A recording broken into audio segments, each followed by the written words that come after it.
This is the Meade LX90 8-inch advanced free ACF with a Autostar Autoguide, which is a talkie version. And now is doing I've leveled it using my mobile phone and also True North. It found a True North for me. I've attached the Velcro on the back of this and the side, so I can attach this if I want. I'm not going to use that thing for here. There's a clamp, and I'm not going to enter. There's no pointed. So it's searching now for the Star Vega. Of course, I've not attached anything yet. No, as you can see, no back focal tube, no diagonal, no nothing else. Okay, I'm just letting it do its job. As you can see, this daylight, of course, you cannot see much. So I just say that I agree with it. That is a Star Vega, and I'll let it go now for the Star Capella. And he's looking now for the Capella.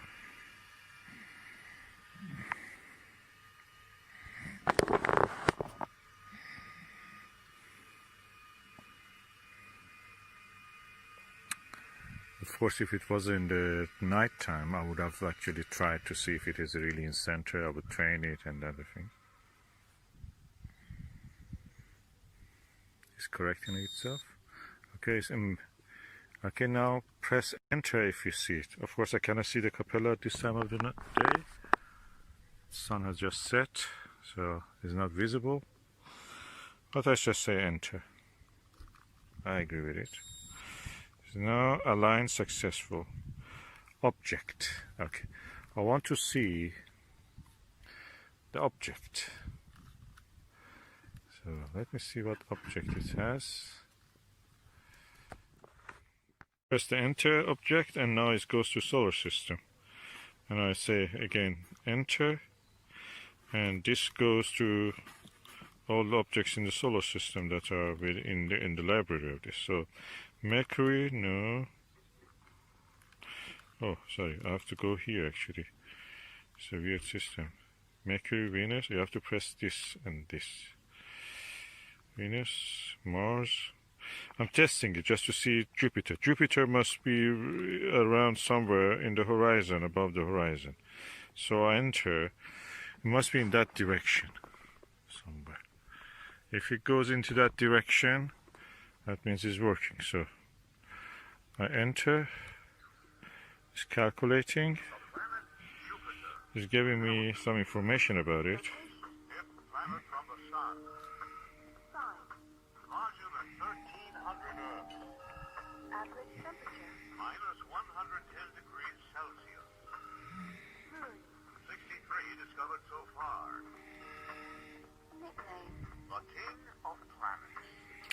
Okay, very basic stuff. Distinguished by its giant red spot, thought to be comprised of a raging storm of hydrogen and ammonia. So it says it's -5 degrees behind the horizon, or is under the celestial equator. Let's see anyway. Impressed by its colossal size, ancient Roman astronomers named the colorful behemoth after their primary god, Jupiter, or Jove. Later philosophers attributed happiness to the planet. It's not reason, so it doesn't tell to me. Oh, I've not entered the correct time, by the way. It says 3:10 a.m. The time now is around, around 9 o'clock. Let me just enter the correct time. That's another session. This is inside of the Meade LX90.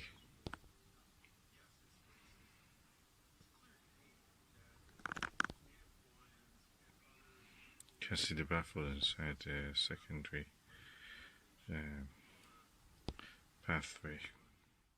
I recommend when you get a telescope, a Meade telescope with go-to system, reset the Autostar. You go to the mode and go down using these scroll buttons here, and you go down or up and find the reset. You have to reset it. Then when you want to operate every time, I think, you have to go first. Set the date, then set the time, day saving, summer saving time, summertime, 1 hour ahead or behind, which is winter normal time. And that's it. And then you go for the alignment again, and auto align, or 2-star. I'm using 2 stars, and adjusted the telescope toward the magnetic north using my mobile phone. Hopefully that's correct. And now I'm entering and let it go to find where it was. Acherner, okay, I don't want the stars I can see here.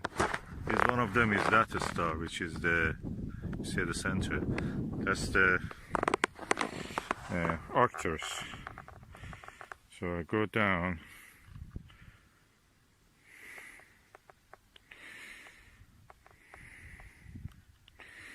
Find the Arcturus.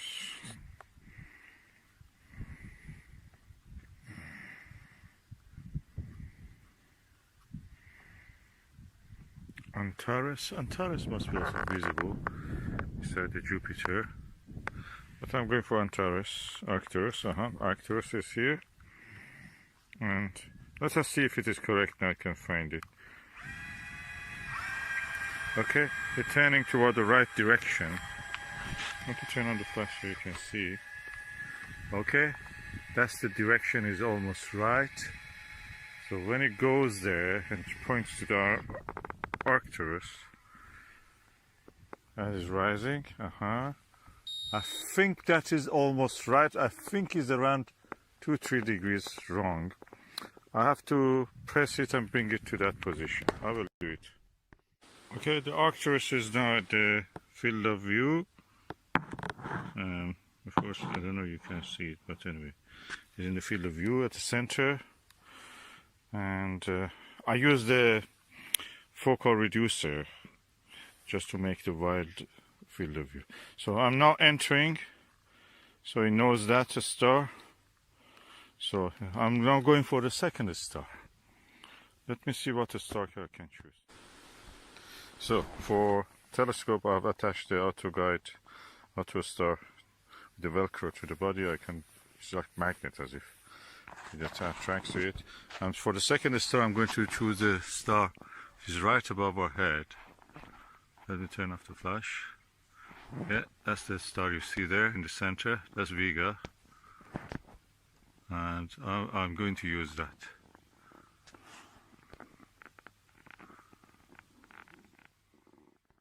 I've not chosen the star Vega. The easiest way is not to go alphabetically A, B, C, D in the name of the first letters of the stars. Go upward, scroll upward, and reach from the end to the beginning. So I'm now going to enter this, and telescope will start to slew toward the target, as you may be able to see.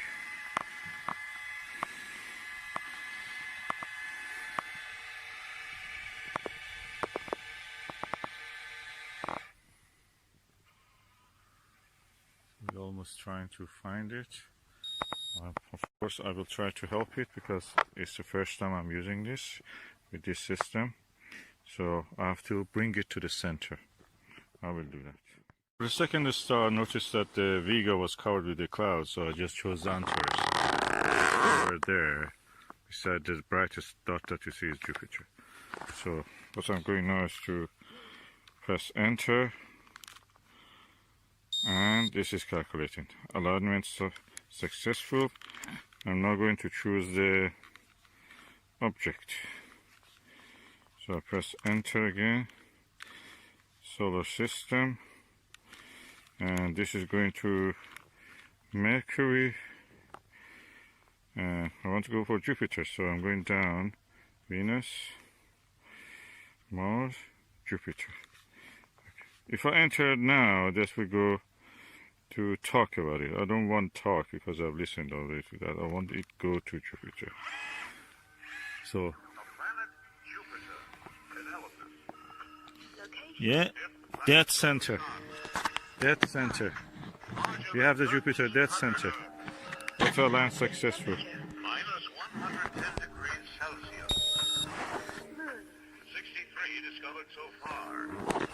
Amazing. I have it at the center now. Of planets. Oh, lovely. Okay, what is important is that you're not just centering them, it's tracking them. That's very important. So I may later try to do some astrophotography. I'm just learning this system, how it is, and I'm really enjoying it. I'm now watching the M22, the globular cluster in the Sagittarius, which is somewhere there. The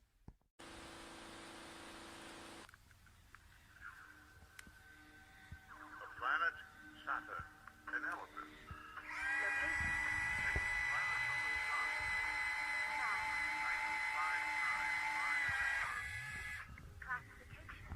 A gas giant.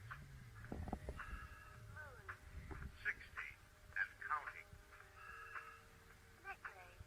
The Lord of the Rings. Second in size only to Jupiter, Saturn is the farthest planet from the... I asked the telescope to find me the Ring Nebula, Messier 57, and it found, for the first time I'm seeing the Ring Nebula. It's, with the averted vision is clearly there. And, oh, I'm so excited. I love this telescope. That's such a good piece of kit. Oh, exciting.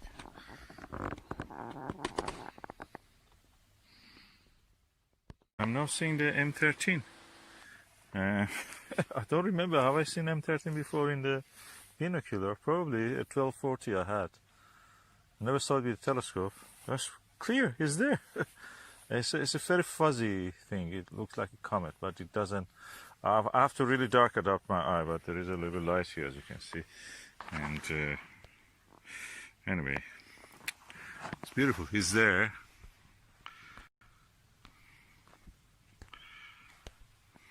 It's somewhere there, as you can see, the Arcturus, somewhere it was. Anyway, interesting. M13 in the, yeah, the constellation Hercules. Okay, I'm using the Meade LX90, and of course I'm going through a tour. Is now going into M5, Messier 5 is a globular cluster in the Ophiuchus constellation. What I was noticing is that when I was using this is that when I need to, when you want to look through the eyepiece, you need to hold your hand somewhere and just be sure that you can keep your head at a good distance from the eyepiece. So these handles come useful, very good for that. I always wondered, because they are not good for carrying or lifting the telescope. For that, I don't think they have done a good design. It's not clear where you have to hold it to lift it. These ones are not really for lifting. But anyway, you can use it, but they're not designed for that. I think the design is just for holding it when you're observing. And it's very sturdy, actually. When you hold it, no vibration in the eyepiece. That's amazing. I love this setup. I think the secret of my success with observation of many of the faint fuzzies, nebulas, and deep sky objects was that I put this celestron, or we can use Meade. Meade one is a little bit, I noticed, is too more, shows the secondary mirror too much. But this celestron one is alright. And if you use Antares, that will be also alright. This focal reducer actually made the field of view wider, so when I'm looking at the faint fuzzies, which are, big, I mean, it can be up to 2-3 degrees in the case of the Andromeda galaxy. If you look at with a narrow field of view, you will not see the contrast between the darkness of the sky and the brightness of the faint fuzzies. So this actually increased the field of view, and I could discern them against the background of the sky, and I think that was the secret for that. This was really good. Get a focal reducer to use with. Of course, you can remove this if you want to. For planetary viewing, it probably is better to remove it, or use a Barlow or a low magnification lens, just to see the more details that is visible in the case of the planetary objects like Jupiter and Saturn, which are now in the sky. And for other things, for very wide objects like the faint fuzzies, nebula clusters, and all the things, it's better to have the focal reducer. So we have almost 2 degrees here. This is 10 millimeter. I had 40 millimeter last night, and this 40 millimeter, and with this focal reducer, the widest possible field of view was around 2 degrees, which is really good for moon widths, you could see. And that's the secret, I think, to using this comfortably with a good amount of the visibility.